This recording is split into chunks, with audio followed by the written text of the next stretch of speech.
Kofi Mensah was 24 years old when he made the biggest decision of his life. He was going to marry Amma. Kofi Mensah was 24 years old when he made the biggest decision of his life. He was going to marry Amma, and he was going to do it the right way. Amma's father, Mr. Asante, was a proud man, a man who measured a suitor's worth not by his heart, but by what his hands could build. Bring me a house, a real house, with walls that don't crack when it rains. Then we will talk about my daughter. Kofi had nothing. No savings, no land, no connections.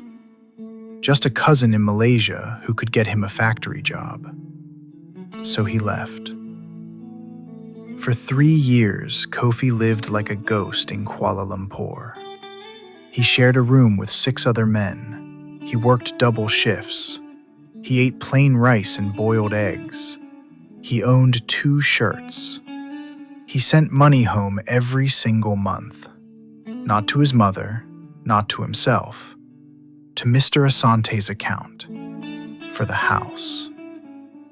Every month, Amma would send him a voice note. "The foundation is done, Kofi. The walls are up. It's so beautiful. The roof is on. Papa is so pleased. Come home soon." Kofi would listen to those voice notes, on repeat, in that small room at 2 a.m. They kept him alive. On the day the house was completed, Mr. Asante sent a single message. "The house is complete. We are grateful." No mention of the wedding, no mention of Amma, just grateful. Kofi told himself it meant nothing. Old men communicate like that. He booked the next available flight home. He arrived on a Friday morning. The village looked different. There were decorations on the road, a tent being assembled, music playing. He asked a boy on the street what was happening. "Amma Asante is getting married today, to the district assemblyman's son." Kofi stood still for a long time. Then he walked to the house, his house. He knocked on the gate. Mr. Asante opened it. He looked at Kofi, the way you look at a stranger who has come to the wrong address. "You should not be here." "Where is Amma?" It wasn't even a question anymore. "My daughter is preparing for her wedding. You will not disturb her." "I built this house. 3 years, every cedi I had." "You sent money. People send money to families all the time. There was no agreement in writing, no formal bride price ceremony. You gave a gift. We accepted it. That is all." He closed the gate. Kofi sat outside that gate for 2 hours. Not crying, just sitting. Then Amma came out through the side entrance. She was dressed for her wedding.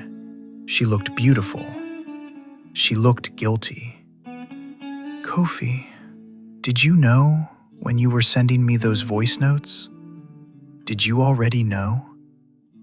She didn't answer immediately, and that silence told him everything.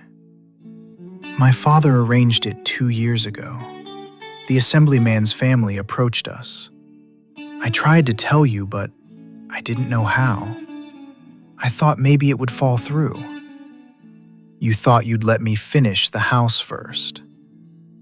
"I'm sorry, Kofi." He stood up, looked at the house one last time. Then he walked away. The village watched him go, some with pity, some with mockery. One old woman shook her head and said to nobody in particular, "That boy was used like a tool and thrown away." Kofi went back to Malaysia, but this time he was different. Anger is a terrible thing to waste. He enrolled in a business certificate program at night. He read everything he could about property development. He saved differently this time, strategically. He came back to Ghana 2 years later, not as a worker, but as an investor. He bought land, built 3 houses, sold them, built 5 more. Within 4 years, Kofi Mensah was one of the most talked about young developers in the entire region. One afternoon, he was at one of his new sites reviewing plans when his manager called him over. "There is a woman here. She wants to inquire about one of the units." Kofi looked up from his clipboard. It was Amma. She had aged a little. She looked tired, in a way that had nothing to do with sleep. She was alone, no ring on her finger. "Kofi, I heard you were doing well. I just wanted to say, I never stopped feeling terrible about what happened. My father made choices I had no power over. I was a coward." Kofi looked at her. Then he smiled. Not a warm smile, a quiet one. "This property is not available for you." He walked away. He never looked back. Sometimes the people who use you are the ones who push you to become more than you ever planned to be. Kofi lost a house, but he built an empire. Follow for more African stories of betrayal, survival, and redemption. Have you ever given everything to someone who gave you nothing back? Drop it in the comments.